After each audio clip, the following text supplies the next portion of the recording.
Hello दोस्तों, क्या हाल चाल। मैं भी कुलराम शर्मा एक बार फिर आप लोगों के सामने हाजिर हूँ। और दोस्तों, आज लेकर आया हूँ मैं आप लोगों के लिए पहले की तरह फिजिक्स यानी भौतिक विज्ञान में जितने भी विद्यार्थी अपनी परीक्षा देने वाले हैं 2024 में। और अब जो घड़ी है वो बहुत तेजी से चल पड़ी है आप लोगों के लिए। तो बहुत ही कम समय हम लोगों के पास बचा है, जिसमें हमको बहुत सारी तैयारी और मेहनत जबरदस्त तरीके से करके आपको देनी है और आपको भी हमारे साथ लगे रहना है। तो दोस्तों देखिए जरा, धीरे धीरे एक सफर का अंत तो जरूर होता है। और जिस सफर पर हम चले हुए हैं, ये हमारा जो लक्ष्य है फरवरी तक ये भी कंप्लीट हो चुका होगा। उम्मीद है आपको हमारी क्लासेस बेहतर लग रही होंगी। आप कमेंट बॉक्स में कमेंट जरूर कर दीजिए करें, आपको जो भी जिस तरीके की समस्या नजर आ रही हो हमारी वीडियोज या चैनल से रिलेटेड। देखो, क्योंकि हमारी भी मेहनत काफी हो चुकी है और उम्मीद है आपको हमारी मेहनत पर बिना शक हुए कुछ ना कुछ अभिमान तो जरूर हो रहा होगा। चलिए दोस्तों, बात करते हैं आज की क्लास की। एक बेहतरीन सा टॉपिक मैं लेकर आया हूं आप लोगों के सामने। और टॉपिक की अगर बात करें तो चैप्टर नंबर 6 का टॉपिक नेम है स्वप्रेरण तथा अन्योन्य प्रेरण। अब होता क्या है, यहां से एक एक नंबर के क्वेश्चन काफी फंसते हैं। सबसे पहले हम देखते हैं कि स्वप्रेरण क्या होता है, उसके बाद अन्योन्य प्रेरण को हम देखेंगे। देखें यार, सबसे पहला पॉइंट होता है हमारा स्वप्रेरण, जिसको कहते हैं सेल्फ इंडक्शन।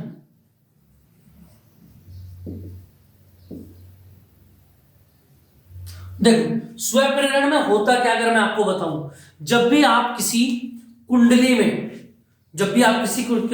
क्या करेंगे, किसी भी कुंडली में प्रवाहित होने वाली जो धारा है उस धारा के मान में कोई भी परिवर्तन कर देंगे तो उस कुंडली से जितना भी संबंधित चुंबकीय फ्लक्स होगा फाई बराबर बी इंटू ए, उसमें क्या आता है, अपने आप परिवर्तन आ जाता है। क्या कहा मैंने, देखो जरा, इस बात को मैं लिख भी देता हूं। देखो, जब किसी, इसको मैं यहां पर नोट कर देता हूं, कुंडली में प्रवाहित धारा के मान में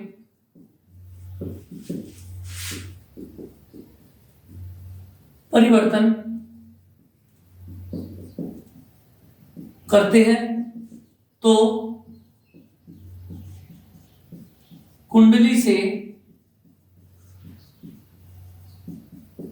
संबंधित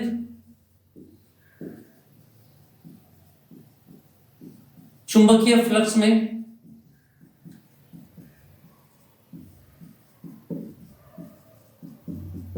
परिवर्तन हो जाता है। अतः अब ये जो परिवर्तन होगा, इस परिवर्तन के होने से क्या होगा, मैंने क्या बताया, धारा में परिवर्तन करेंगे और फ्लक्स में परिवर्तन हो जाएगा अपने आप। परिवर्तन होने के बाद क्या होगा, अतः कुंडली में एक विद्युत वाहक बल उत्पन्न हो जाता है, जिससे इसी कुंडली में एक प्रेरित धारा, कौन सी धारा दोस्तों, याद रखना, प्रेरित धारा, इसको बोलते हैं इंड्यूस्ड करंट, जो अपने आप उत्पन्न होगा, प्रेरित धारा बहने लगती है। उम्मीद है आपको मेरी बात समझ में आ पा रही होगी। मैंने क्या कहा, फिर दोबारा सुनेंगे एक बार, कि जब भी आप किसी में क्या करेंगे, धारा में कोई परिवर्तन करेंगे तो धारा में परिवर्तन करने से क्या होगा, वो उसके फ्लक्स में परिवर्तन हो जाएगा और फ्लक्स में परिवर्तन करने से क्या होगा, एक विद्युत वाहक बल उत्पन्न हो जाएगा, जिससे क्या बनेगा, एक प्रेरित धारा उस कुंडली के अंदर उत्पन्न हो जाएगी, बहने लग जाएगी। और हमने पता है, फैराडे ने हमको ये बताया था, इससे 2 क्लास पहले मैंने आपको बताया था कि प्रेरित धारा कैसी धारा होती है। प्रेरित धारा एक ऐसी धारा होती है जो क्या होता है, अगर मैं बताऊं आपको, प्रेरित धारा एक ऐसी धारा होती है जो क्या होती है, खुद उसी का विरोध करती है जिससे वह उत्पन्न होती है। यानी कि अगर मैं बात करूं यहां पर, जो फ्लक्स में परिवर्तन हुआ वो समानुपाती किसके होगा, बोलो, आई के होगा। और समानुपाती हटा के जब बराबर लगाएंगे तो हमको यहाँ पे कांस्टेंट लेना पड़ता है और यहाँ कांस्टेंट लेंगे आई। अगर मैं बोलूं आपसे एल बराबर क्या बनेगा, बोलो फाइव के अपन में क्या आ जाएगा, आई आ जाएगा। और इस बात को मैं ऐसे भी लिख सकता हूं, एल बराबर N into five upon I. N की मल्टीप्लाई तो आप वहां कहीं भी कर सकते हैं, पूरे के पूरे चुंबकीय क्षेत्र में, मैग्नेटिज्म में, आप किसी भी फॉर्मूले में कुंडली फेरों की संख्या यानी कि एन की मल्टीप्लाई कहीं पर भी कर सकते हो। तो आपको बच्चों यहां पर केवल एक बात याद रखनी है मेरे दोस्तों कि एल बराबर फाइव अपॉन आई इसका फॉर्मूला होता है। अब याद रखना ये एल क्या होता है, यहां पर याद रखना, जहां एल बराबर क्या होता है, इसको बोलते हैं स्व प्रेरण गुणांक,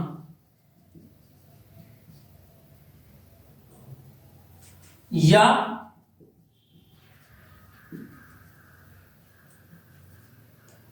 दूसरा नाम क्या हो जाता है इसका, स्व प्रेरक हो जाता है। क्या हो जाता है दूसरा नाम, स्व प्रेरक हो जाता है। क्लियर है इतनी बात भैया, आई बात समझ में, यहां तक कोई दिक्कत हो तो बताएं जल्दी जरा, तुरंत एकदम से। क्लियर है इतनी बात, चलो अब एक दूसरा फॉर्मूला और देखते हैं। फैराडे का दूसरा नियम क्या था बोलो, अगर मैं बोलूं आपसे ई बराबर माइनस के delta five on delta T, और ई बराबर कितना बनेगा बोलो, फाइव बराबर, फाइव की वैल्यू कितनी है बोलो यहां से, फाइव बराबर कितना है आपके पास, एल इंटू आई। देखो दोस्तों फाइव बराबर कितना है, एल इंटू आई, रखो यहां पर फाइव की वैल्यू, एल इंटू आई, डेल्टा बाहर रहेगा और डेल्टा टी, कांस्टेंट क्या बोलो एल बाहर आ गया, तो अंदर क्या बचेगा, delta I upon delta T, और ये बन गया फॉर्मूला ई बराबर, याद रखेंगे आप, ई बराबर L into delta I upon delta T. दो फॉर्मूले यहां से बन गए आपके, एक तो बन गया एल बराबर N into five upon I, और दूसरा बनेगा दोस्तों क्या कि ई बराबर L into delta I upon delta T. Clear है इतनी बात, चलो अब यहां से ये तो हो गया स्व प्रेरण। अगर वो पूछे, कई बार पूछ लेता है क्या कि भैया स्व प्रेरण गुणांक बताओ क्या है, स्व प्रेरण गुणांक बताओ क्या है। अगर मैं स्व प्रेरण गुणांक एल की डेफिनेशन बनानी हो तो देखना जरा, वी नो दैट, मुझे क्या बात पता है, मुझे पता है एल बराबर फाइव अपॉन आई होता है, और अगर मैं यहां से क्या करूं, क्या माना, जो अपॉन में आई है उसको मैं ले लूं 1 एम्पियर, ऊपर वैल्यू रखो इसकी, भाई जो हर में है संख्या उसको 1 मान लेंगे, ऊपर वाली संख्या बच जाएगी, और ऊपर वाली संख्या क्या बचेगी 5, और 5 को क्या कह दिया मैंने, एल के बराबर। बोलो बात समझ में आई कि नहीं, इतनी बात क्लियर है। अब इससे आगे की बात को देखते हैं, आता है ऐसे, तो यदि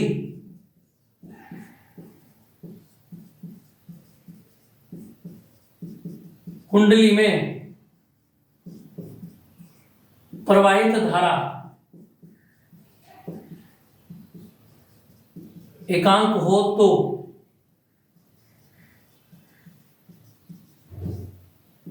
कुंडली में उत्पन्न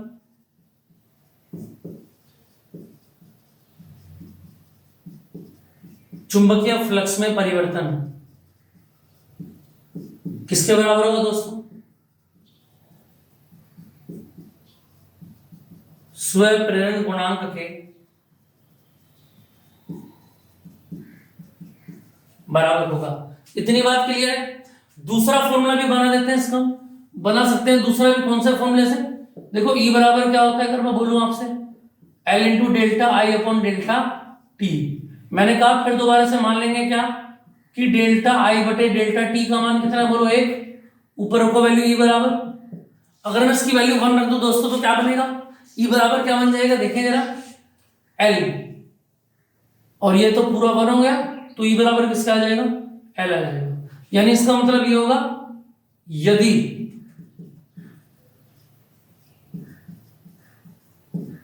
कुंडली में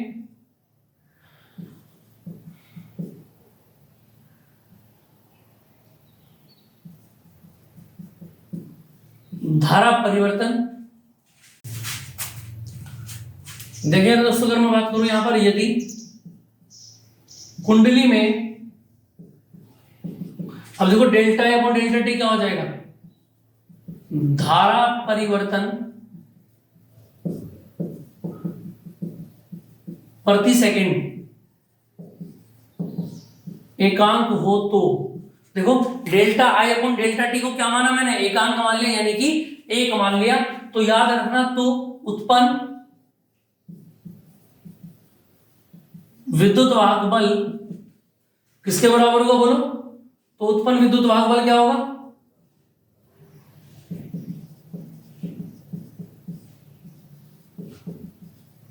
स्वप्रेरण गुणांक के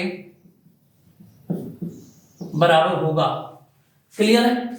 यहां से आगे अगर मैं बात करूं दोस्तों कि यूनिट क्या हो जाती है, तो याद रखना एल का मात्रक। तो एल का मात्रक यहां से क्या हो जाएगा बताना जरा, याद रखेंगे एल का मात्रक होता है हेनरी, और इसको बोलते हैं एच।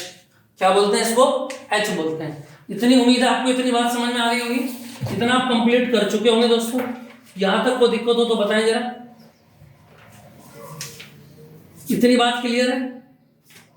चलिए, तो यहां तक की बात समझ में आ गई, क्लियर है इतनी बात? चलो, तो ये हो गया हमारा स्वप्रेरण क्या होता है। अब बात हो जाती है अन्योन्य प्रेरण की, कि अन्योन्य प्रेरण क्या होता है। देखेंगे जरा, दोनों बातें लगभग लगभग सेम है, मैं फिर आपको बता रहा हूं। थोड़ा सा डिफरेंस आपको देखने को मिलेगा दोनों में, और डिफरेंस क्या है आप खुद समझ जाएंगे कि क्या डिफरेंस दोनों में आया है। ठीक, चलिए, उम्मीद है आप बहुत अच्छे से अपनी कॉपी बना रहे होंगे, लिख रहे होंगे चीजों को। ठीक दोस्तों, चलिए, अगर मैं बात करूं यहां से आगे कि अन्योन्य प्रेरण क्या होता है,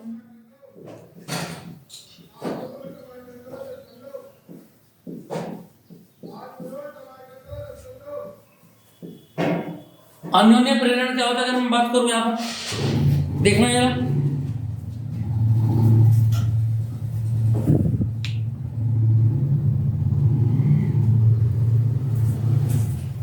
सुनेंगे जरा, यदि दो कुंडलियां एक दूसरे के समीप स्थित आ जाएं, है ना, देखो मैं यहां पर लिख देता हूं, यदि दो कुंडलियां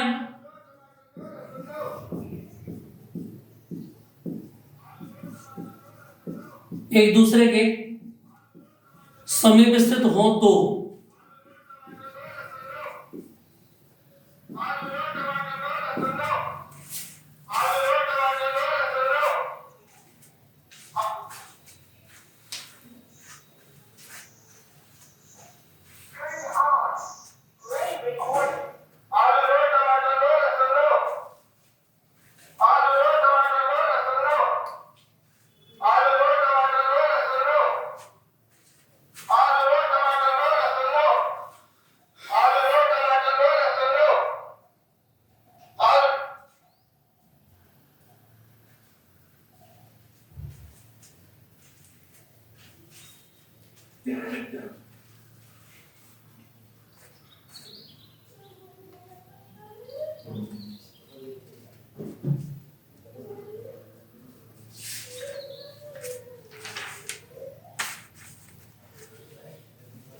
चले आगे देखेंगे आगे दोस्तों।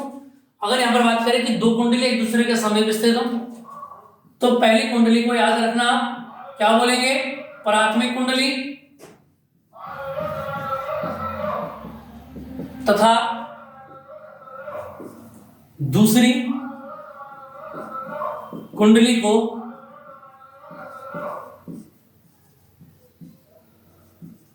द्वितीयक कुंडली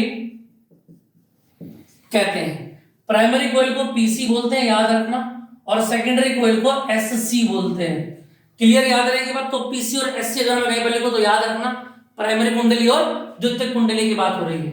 अब देखो वहां स्वप्रेरण में क्या था, एक ही कुंडली थी, उसी के धारा के मान में परिवर्तन कर रहे थे, जिससे उसी में फ्लक्स में परिवर्तन हुआ और उसी के अंदर एक प्रेरित विद्युत वाहक बल उत्पन्न हो गया। क्लियर है? अब यहां पर दो कुंडलियां मिलेंगी आपको, जैसे कि एक को प्राइमरी प्राथमिक बोलेंगे और एक को द्वितीयक बोलेंगे। अब एक बात याद रखना कि धारा के मान में जो परिवर्तन करेंगे वो प्राथमिक कुंडली के में करेंगे। अगर मैं बोलूं आपको क्या, यदि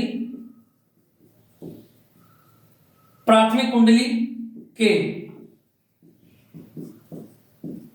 धारा के मान में परिवर्तन कर दिया जाए तो सेकेंडरी कॉइल यानी द्वितीय कुंडली से संबंधित फ्लक्स में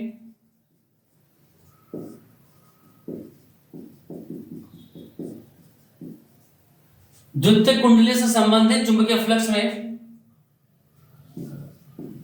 परिवर्तन हो जाता है, जिससे देखो याद रखना धारा के मान में जो परिवर्तन होगा वो प्राइमरी कॉइल में होगा और चुंबकीय फ्लक्स में जो परिवर्तन होगा वो सेकेंडरी कॉइल में होगा, जिससे सेकेंडरी कॉइल में एक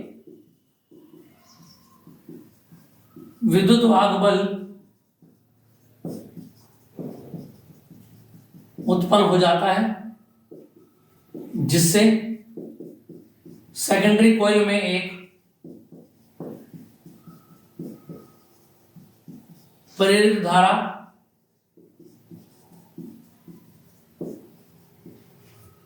बहने लगती है। क्लियर है? यानी अगर मैं बोलूं आपको फाई समानुपाती किसके होगा, आई के होगा, फाई बराबर। अब देखो यहां पर याद रखना, वहां पर क्या होता था, सेल्फ इंडक्शन एल होता था, यहां पर इसको बोलते हैं म्यूचुअल इंडक्शन, यहां पर होता है एम, और एम बराबर क्या बन जाएगा दोस्तों, फाई अपॉन आई बन जाएगा, और यही आपका फॉर्मूला हो जाएगा। बोलो एम बराबर फाई अपॉन आई, बोल दिया करो। मैं तुमको सुन नहीं पाता, देख नहीं सकता, लेकिन तुम बोल दिया करो, मैं समझ जाऊंगा, है ना। बोलने से चीजें याद हो जाती है, मैं फिर आपको बताता हूँ बार बार बोलने से। तो एम बराबर क्या बनेगा दोस्तों, फाई अपॉन आई बनेगा। इतनी बात क्लियर है? अब यहां से आगे की अगर मैं बात करूं, देखिए जरा, इस बात को मैं थोड़ा सा और फॉर्मूले को ओपन कर देता हूं। देखो मैंने आपको बताया था ई बराबर क्या होता, बोलो,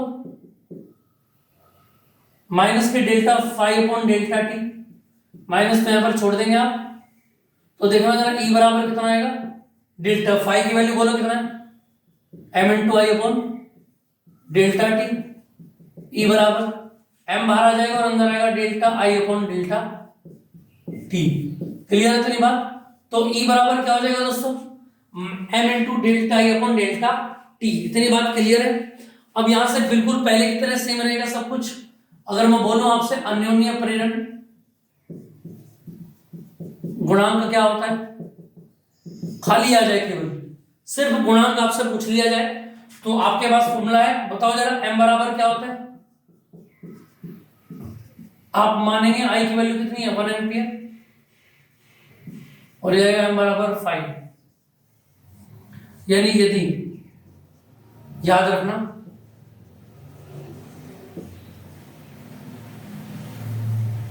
प्राथमिक कुंडली में धारा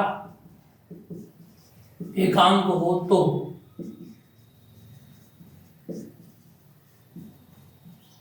द्वितीय कुंडली में फ्लक्स में परिवर्तन क्या कहलाएगा, बोलो, अन्योन्य प्रेरण गुणांक एम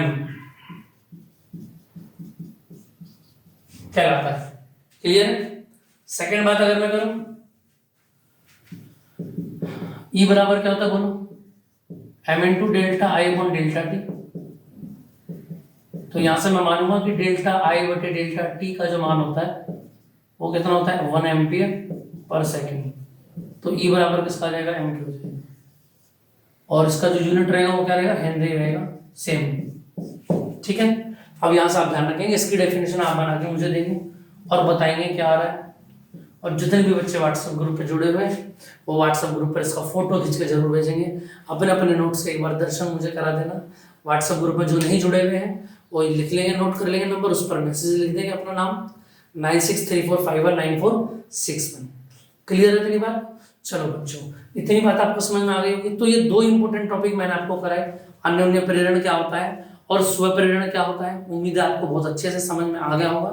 किसी को भी डाउट है तो वीडियो को एक बार फिर दोबारा से चला के देख लेना, ज़्यादा से ज़्यादा शेयर करें और लाइक करें। आपको वीडियो के बारे में जो भी सुझाव देना हो कमेंट बॉक्स में या पर्सनल मैसेज कर सकते हैं। ठीक है दोस्तों, चलिए तो फिर मिलते हैं नेक्स्ट क्लास में।